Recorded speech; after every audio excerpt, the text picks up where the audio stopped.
the Palme d'Or 2023 goes to Justine Triet. Bonjour à tous, j'espère que vous allez bien. En ce moment a lieu le Festival de Cannes et j'avais envie de faire une vidéo à partir du film Anatomie d'une chute qui a remporté le Grand Prix du festival l'année dernière. C'est un film super intéressant qui va nous permettre de voir le genre des noms de pays. On va voir aussi dans cette vidéo ce que c'est qu'une périphrase. Et puis on va utiliser la bande-annonce du film pour s'entraîner à la prononciation. Allez, c'est parti! Anatomie d'une chute est un film français réalisé par Justine Triet et sorti en 2023 en France. Il a obtenu de nombreuses récompenses et nominations. Le succès du film a commencé avec sa Palme d'Or au Festival de Cannes l'année dernière et en janvier 2024, il est devenu le premier film français à remporter un Golden Globe pour le meilleur scénario. Il a aussi décroché celui du meilleur film en langue étrangère. Le film est nommé 11 fois au César cette année et il en a remporté 6. Et il a été nommé à 5 reprises aux Oscars 2024 et il a remporté celui du meilleur scénario original. Grâce à toutes ces récompenses et au bouche à oreille, le film a eu un énorme succès à l'étranger. Il est sorti dans 60 pays et a dépassé les 3,5 millions de spectateurs dans le monde, ce qui n'avait jamais été atteint par un film français. Le film a particulièrement bien fonctionné aux États-Unis, au Royaume-Uni, en Belgique, au Luxembourg, en Grèce, au Liban, en Suisse, aux Pays-Bas, en Autriche, en Italie, en Allemagne et en Russie. Vous avez remarqué, certaines fois j'ai dit « au » et d'autres fois j'ai dit « en » devant le nom du pays. En français, aussi surprenant que ça puisse paraître, le nom des pays ont un genre. Un pays est soit féminin, soit masculin. Pour une fois, la règle est plutôt simple. Si le nom se termine par un « e », le genre est féminin. Si c'est une autre terminaison, c'est masculin. Et certains pays sont au pluriel, comme les États-Unis ou les Pays-Bas.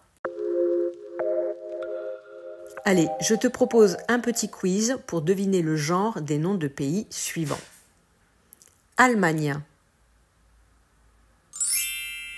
C'est féminin. Et comme le nom du pays commence par une voyelle, on mettra un L', donc on dira l'Allemagne. Grèce. C'est féminin, on dit la Grèce. Royaume-Uni. C'est masculin, le Royaume-Uni. Russie. C'est féminin, la Russie. Et Liban, c'est masculin, on dit le Liban. Du coup, quand on veut parler d'un pays en donnant par exemple une indication de lieu, on dira en pour un pays au féminin et on dira au pour un pays au masculin. Donc on dira en Allemagne, en Grèce, en Russie et on dira au Royaume-Uni ou au Liban. Le film raconte l'histoire de Sandra et Samuel qui vivent loin de tout à la montagne avec Daniel, leur fils malvoyant de 11 ans. Un jour, Samuel est retrouvé mort au pied de leur maison. Une enquête pour mort suspecte est ouverte. Est-ce que c'est un suicide, un accident ou un meurtre ? Sandra est très vite accusée et on assiste à son procès pendant lequel son couple va être étudié à la loupe. Malvoyant veut dire qui voit mal. Non-voyant, qui ne voit pas du tout. À ne pas confondre malvoyant avec mal vu. Mal vu veut dire que ce n'est pas apprécié. Exemple, c'est mal vu de parler fort dans une bibliothèque. Alors que non-voyant fait vraiment référence à la notion de vue, de voir quelque chose. Depuis la loi de 2005 sur l'égalité des chances, on ne doit plus définir une personne par une caractéristique mentale ou physique. Ça veut dire notamment que tout ce qui peut concerner un handicap, une fragilité, une défaillance physique ou mentale, on doit faire attention aux mots que l'on va utiliser pour en parler. Par exemple, on va utiliser ce qu'on appelle une périphrase, c'est-à-dire le fait d'utiliser plusieurs mots pour remplacer un seul mot qui voudrait dire la même chose. On dira une personne en situation de handicap au lieu de un ou une handicapée. On pourra éventuellement dire une personne handicapée. Un autre exemple, une personne en surpoids au lieu de un ou une obèse ou un et une grosse. Ces deux termes sont très mal vus, sont vraiment péjoratifs et négatifs. Donc là, c'est vraiment des mots que l'on ne doit pas prononcer si l'on ne veut pas heurter la personne, si on ne veut pas blesser la personne. La prononciation du mot suicide est intéressante. Il faut faire attention à bien prononcer le « i ». En fait, le mot suicide vient des deux mots latins, sui, qui veut dire soi-même, et cide, qui vient du mot caedere et qui veut dire tuer. Donc un suicide, c'est une personne qui se tue elle-même. Vous risquez d'entendre souvent des gens dire suicide sans prononcer le premier i. C'est une erreur, on doit le prononcer. Il est léger, il ne s'entend pas forcément, mais il est là et il faut le prononcer. Donc on dira un suicide. Étudier à la loupe, c'est étudier quelque chose de manière approfondie. C'est scruter les détails de quelque chose.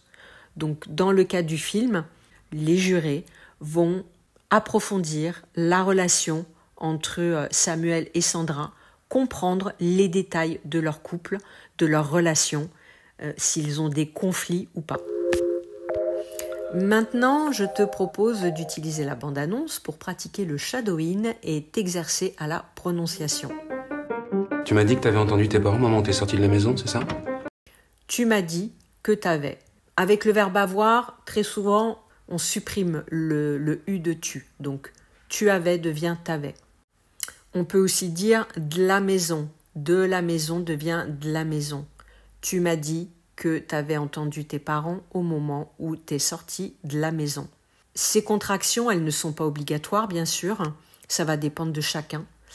C'est juste que tu dois les comprendre pour comprendre la phrase. Mais tu n'es pas obligé de faire exactement cette prononciation-là. En fait, j'entendais pas vraiment les mots, j'avais que des bouts de voix, mais ça faisait... oui, mais non, En fait, est une petite expression qu'on utilise en début de phrase. Ça n'ajoute pas une explication dans le sens.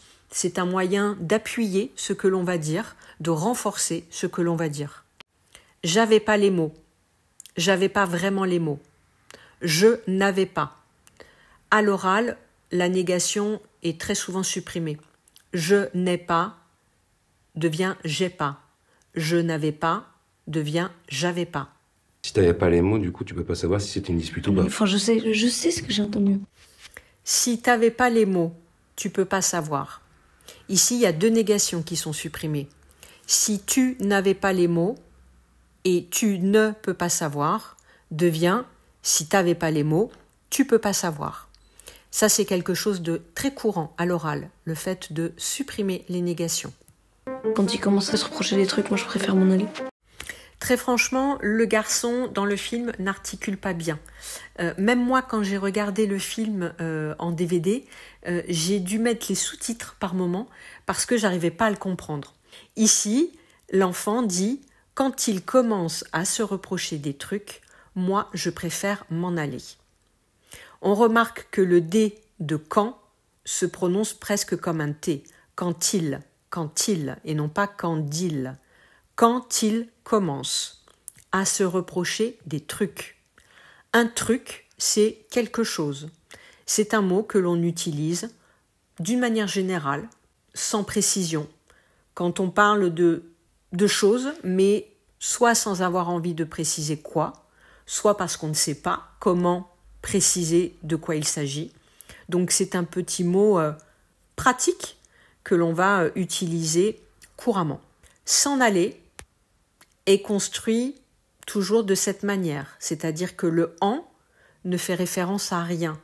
Je m'en vais, ça veut dire je pars. Tu peux pas me dire qui était le plus énervé des deux?